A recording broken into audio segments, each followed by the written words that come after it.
তুই চাইলে বলিদান, হাসি মুখে দেব প্রাণ।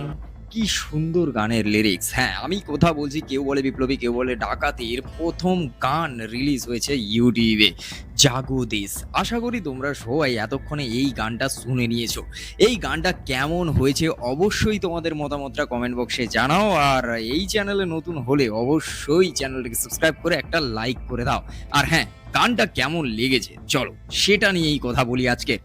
এই গানটার মধ্যে শোনার মানে শুনতে যা একটা ভাইব দিচ্ছে, সেটা স্বাধীনতাকে মনে করায়, সেটা যুদ্ধকে মনে করায়, সেটা কোনো একটা বিষয় নিয়ে একেবারে সবাই মিলে একটা স্বাধীনতা পাওয়ার যে একটা বিষয়, সেই জিনিসটাকে একটা বেশ আরো মজবুত করে, প্রতিবাদের গান বোঝায়। শান্তনু মৈত্রের এই গানটা কম্পোজ করা, এত সুন্দর একটা লিরিক্স, আর তার থেকে বড় বিষয় গানটা শুনতে ভালো লাগছে। গানটা বেশ ভালো লাগছে। না না, জিতের সিনেমার গান বলে যে বাড়িয়ে চড়িয়ে বলছি বিষয়টা তা নয়, সত্যি বলছি, তুমি গানটা শোনো মন দিয়ে। 14ই আগস্ট রিলিজ হচ্ছে কেউ বলে বিপ্লবী, কেউ বলে ডাকাত, তারই ফার্স্ট সং হিসাবে এই গানটাকে রিলিজ করা হয়েছে। যেখানে দেখা যাচ্ছে যে সবাই মিলে কোনো এক যুদ্ধের প্রস্তুতি নিচ্ছে, যেখানে সবাই একটা রিহার্স করছে, বন্দুক চালানো থেকে শুরু করে বিভিন্ন ক্যারাটে থেকে শুরু করে সবকিছু। আর সেখানে জিতকে দেখতে সত্যি বিভৎস ভালো লাগছে। কয়েকটা জায়গায় বেশ ভালো লাগছে জিতকে। যেরকম তোমরা যদি এই গানের মধ্যেই একটা সিন দেখো, যেখানে জিত নিজে একা হ্যান্ডকাপ পড়ছে আর চাবিটাকে ছুঁড়ে দিয়ে তারপর নিজে একা জেলের ভেতরে গিয়ে গরাত্রা ধরে ওইভাবে তাকানোর লোক, ওয়াও ভাই, এটা সুপারস্টার জিত, এটাই বাংলার জিত। কেন জিত সমস্ত সুপারস্টার থেকে আলাদা, কেন জিত হার্ডকোর কমার্শিয়াল একজন হিরো, তার প্রমাণ তার কাজ দেয়।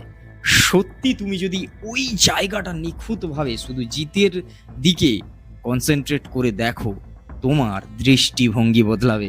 বাংলা সিনেমার সিরিয়াস যে একজন সুপারস্টার, তার প্রতি তোমার দৃষ্টিভঙ্গি বদলাবে, এমন জায়গা। আর অ্যাক্টিং লেভেল তো কোনো কথাই নয় বস।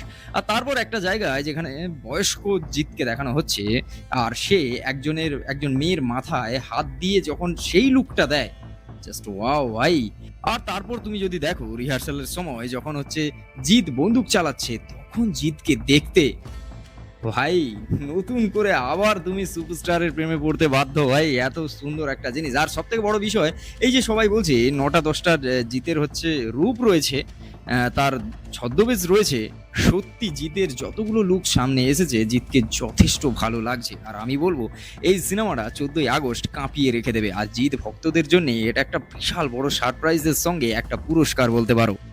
আমি তো খুব এক্সাইটেড এই সিনেমা নিয়ে। তোমরা কতটা এক্সাইটেড অবশ্যই সেটা কমেন্ট করে জানাতে হবে।